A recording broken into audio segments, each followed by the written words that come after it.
Hello and welcome to the Dead Air Dudes. I'm Izzy. I'm Raka, and you are Dead Air Dudes Nation.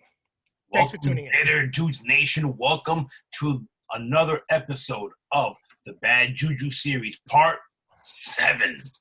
When today we're going to discuss Skinwalkers. Right? I know it's kind of a taboo thing to talk about in certain circles, but we're the Dead Air Dudes, so we will bring you what we know, and so you guys don't get, hurt or whatever. All right. Izzy, for the audience out there that does not know who and what we're talking about, what exactly is a skinwalker? Okay. I'm going to give you 2 definitions. I'm going to give you the generic one, and I'm going to give you one more specific. The skinwalker has the ability to transform into animal form. Most who practice shapeshifting are sorcerers, like beings, or witches, which goes into, further into the Navajo, which the Navajo, in Navajo culture, is skinwalker, is called the Naldlushi. Sorry for the Good job. Bravo. Wait. I got to say, yeah, this is way better than what I would have done. Nadidoshi. Which sounds like an anime character who versus Pokemon, but okay. Which is a type of harmful witch who have the ability to turn into, possess, or disguise themselves as an animal. Now, the term translates literally by means of it goes on all fours. Exactly. And of course, that's a reference to animals and people, but mostly animals. So modern day translations could be damn it, Siri, be quiet. Yes, gosh, these glitches, I'm telling you, they hear everything.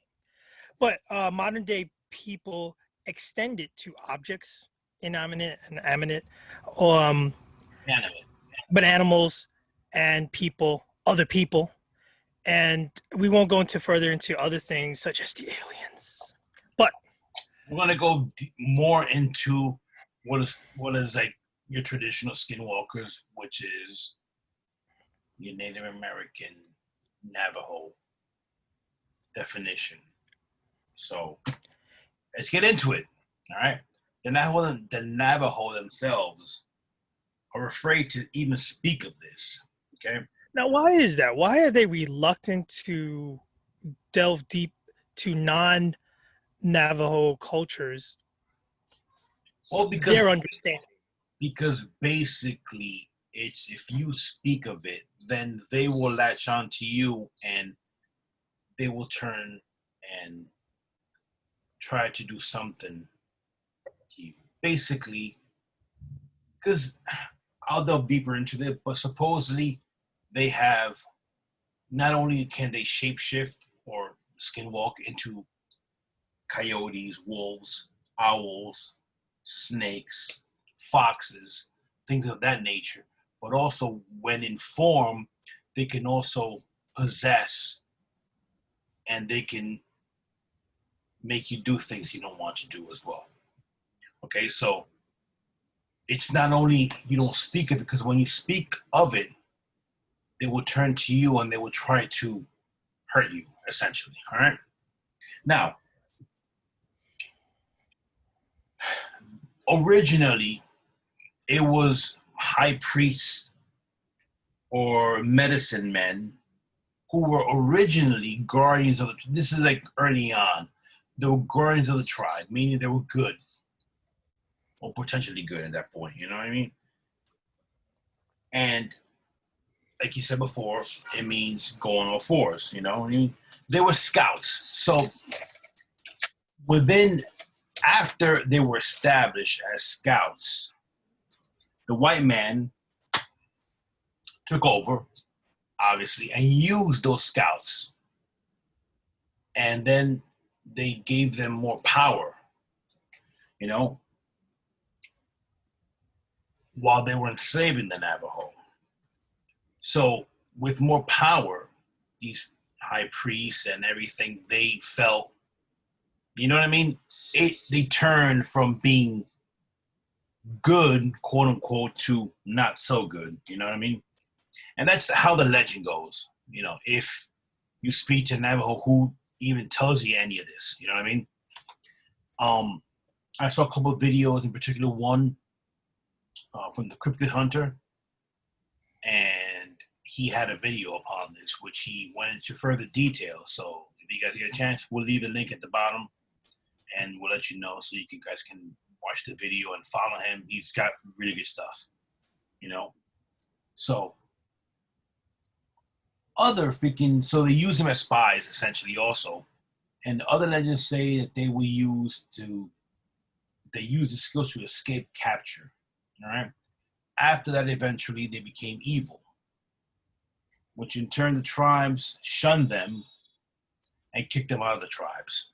You know, it became taboo to even speak about them. So at that point, when something that was positive or theoretically positive became negative, that just turned the whole thing. You know, it just made a whole big mess. You know what I mean? Which there you go, and then you talk about the stories and the legends of the Wendigo, of werewolves.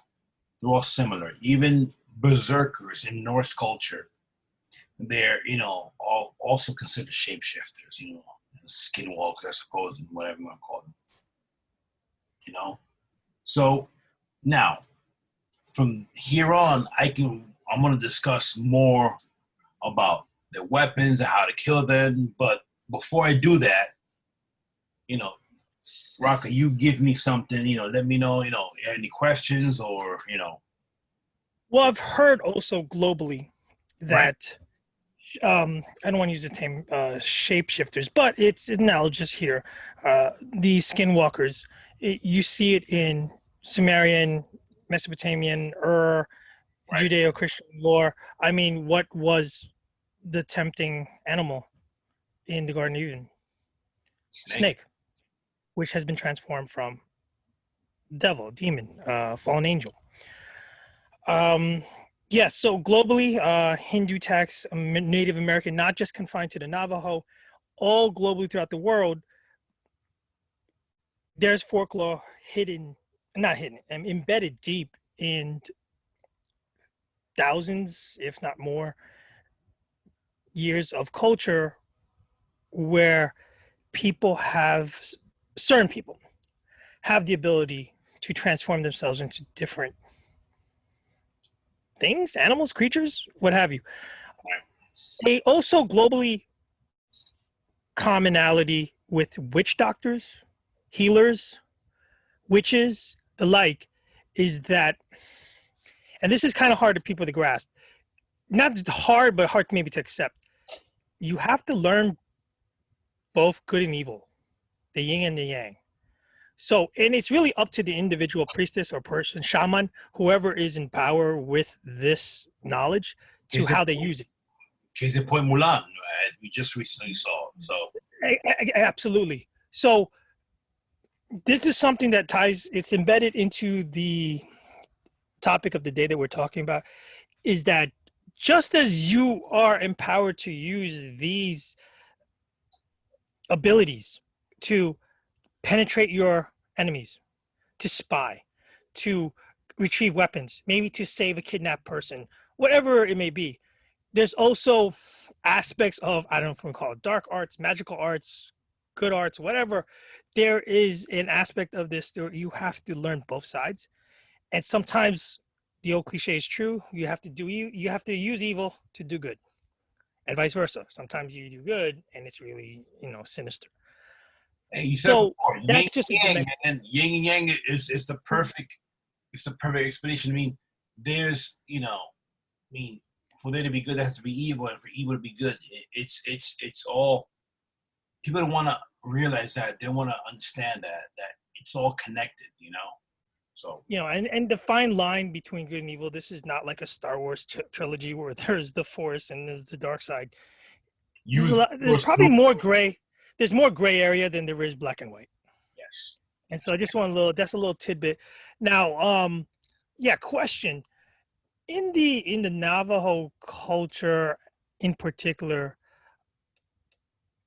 were these magic people, for a better word, were they pre-European invasion? Were they for the most part good and respected like elders, or did they turn bad at some point prior to that? I'm sure that they might have, but I can understand in most cultures throughout the world, it's always the elder healer Right. that you go to for all your ailments and whatnot. Because I'm just curious because, you know, forget European culture, Native American, every culture will at some point be at war with the neighbor. No, these are younger, and this is this is my take, because again, many of the Navajo do not speak about this because they're afraid that they will Right. be attacked. Hush, You know, hush. so But it's like second, third, fourth, fifth hand information, and it's like kind of like, by the way, this, this, but you know, I just find it interesting that throughout history and in this part of the world, no exception than other parts of the world, there have been uncovered massive civilizations and human encampments that have looked like they have everything, tools, society, they bury their dead, blah, yada, yada, yada. And then at some geological time, they poof, disappear. yeah. And there was no record of a drought, of a war, massive graveyards, just gone. So, you know, just food for thought. Maybe another third force was involved somewhere along the lines of these guys. It's, I don't know. I mean, and the funny thing is, from the report or the video and my research that I found, it goes pretty in depth as far as what the quote unquote skinwalkers do, how they're formed, and how to kill them. Now, if you want to get into that, we can get into that if you want. I mean, in some of the research I've unveiled, a lot of these shamans with the ability to skinwalk, they don't keep it a secret.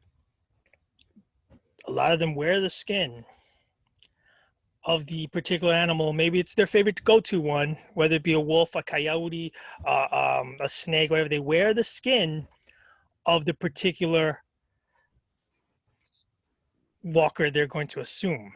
And you introduce this with the Navajo, but also the Hopi, the Utes, all throughout Native Americans and other parts of the world have their own version of skinwalkers. No, of course. I mean, we're just specifically talking about this because this is what this is what I extensive research, and this is, I guess, it's rather impressive to see the art or whatever. It's kind of crazy. I mean, like, they mimic loved ones' voices to track you.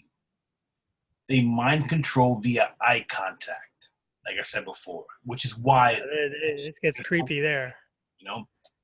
Once stopped, you will, if they lock onto you, and once that moment you stop, you get stuck, you'll vomit blood. And they also, when you're frozen, they will throw bone dust at you to cause paralysis. Geez, I'll take my chances with Medusa. Sometimes they even use, when in human form, bone darts to cause pain. Not so much to kill, but to cause pain. I need a couple dozen of those. Yeah, definitely. And if you want to eliminate and or kill a skinwalker, they're very hard. But once you target them, you need to visit a medicine man, a legitimate shaman. Because basically you're fucked. So once you've been targeted by them, you gotta go and do the whole poltergeist the thing. whole to-do. Yeah, it's a whole to do. You know what I mean? Bring me a dead chicken and an egg. You dip bullets in white ash, and it could kill, maybe injure. We don't know. I mean, supposedly, you know.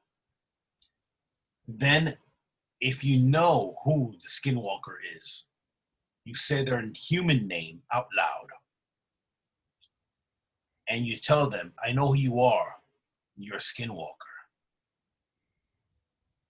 And supposedly, once that happens, they can theoretically wither away and die.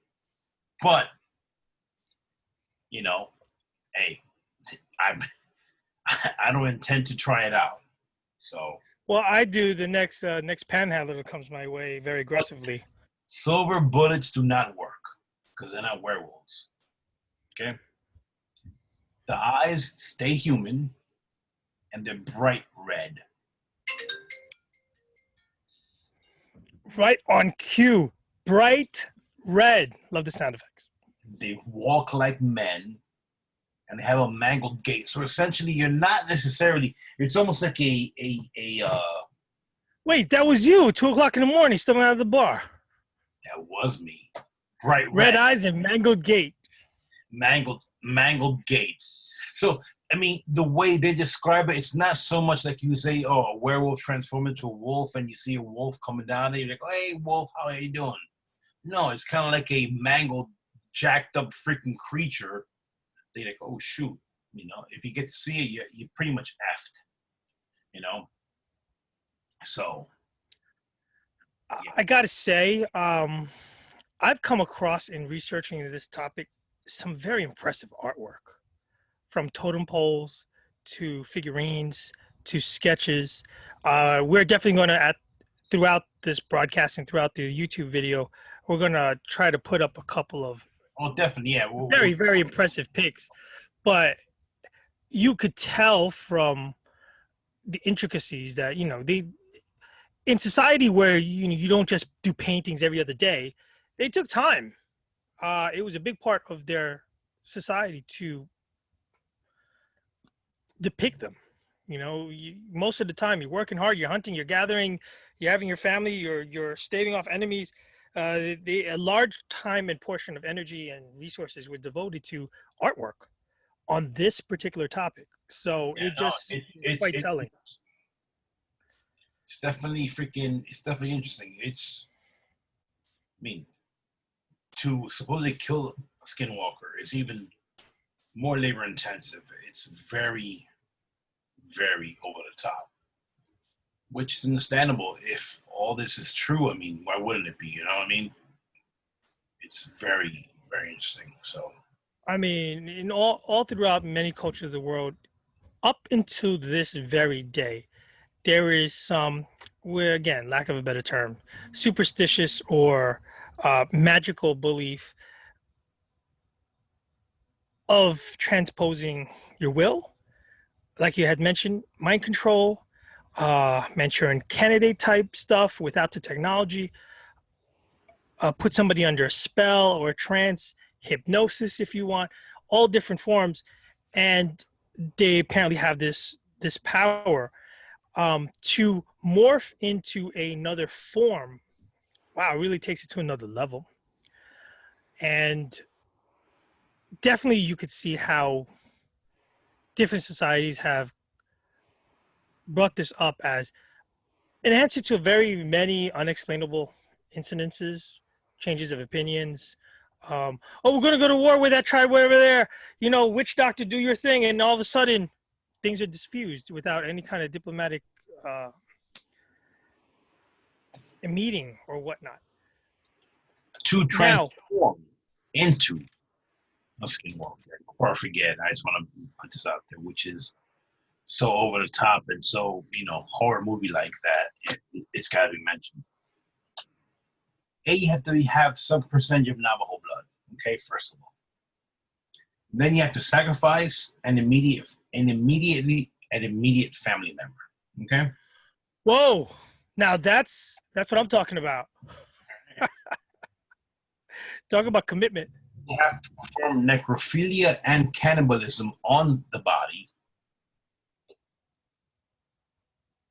and it has to be in an underground place, in a cave or something. So if you ever go to a cave, be careful, or any underground area. Oh, so all you guys out there who think that your pledge to initiation in a sorority or frat has gone too far, you ain't seen nothing yet. Nothing. Incantations and rituals are performed over several days, and there's lots of pain for the person becoming, and they wait for the next convocation to become a skinwalker. Whoa, you know what this eerily sounds like? A reverse exorcism. Pretty much. So at that point, they have to choose the pelt of the animal they want to transform into. At that point. Let's pause right there. Sir, Izzy, Yes, should you undergo all the trials and tribulations of becoming a skinwalker, which skin would you choose? a bear, so I can hibernate. Then I can eat when I wake up. Boy, I gotta say, after seeing Midsommar, I don't think I want to be a bear. Shit, you know what? Time out. You're right.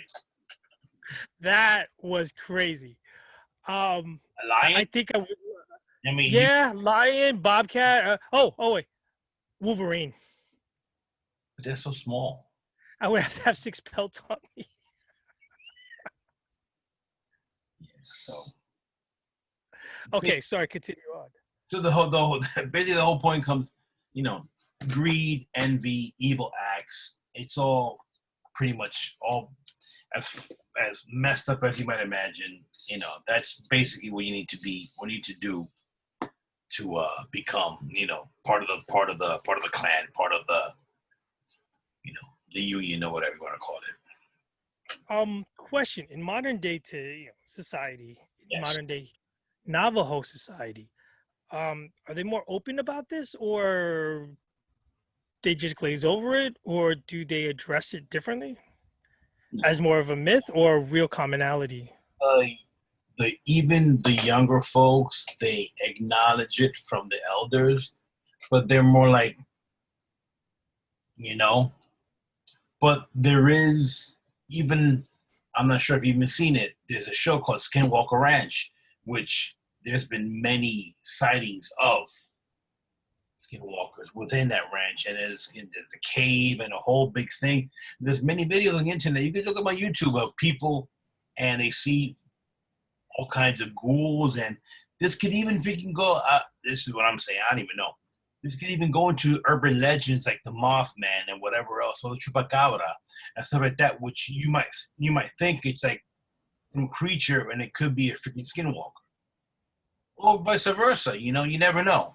But for a whole tribe, for years and years, I mean, I don't even know how many hundreds of years, or even further than that, to believe a certain thing, even in these modern times, and to be that afraid at even at this point, with so much proof and so much technology, you need to take credence. You need to freaking understand, and you need to say, shit, maybe there's something to it. I don't know. That's what we're bringing to you guys, information that you guys, like I said before, you deep dive into it, and but there's a lot of interesting, scary, messed up, fucked up shit out there that you can see that can verify what we're saying. Well, most definitely, this is a really trippy trait ability to have. I would love to have that kind of ability. There's many things I could think of doing, but again, in the world of the mystical arts and things that go creepy, bumpy in the night, this is interesting. Especially, it's well embedded into a society, in many societies, for a long, long time, to the point that this is part of their belief system, not just folklore. Crazy heavy stuff. Not to mention, I'm pretty sure that, I mean, just saying, I'm the blue, that maybe this,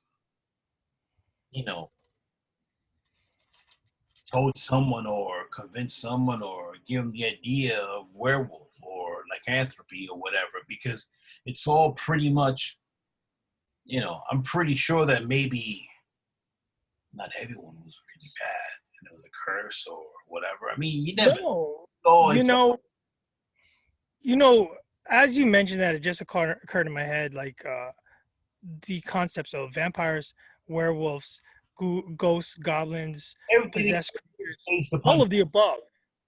Right. And again, it's not confined to this one sector of the universe.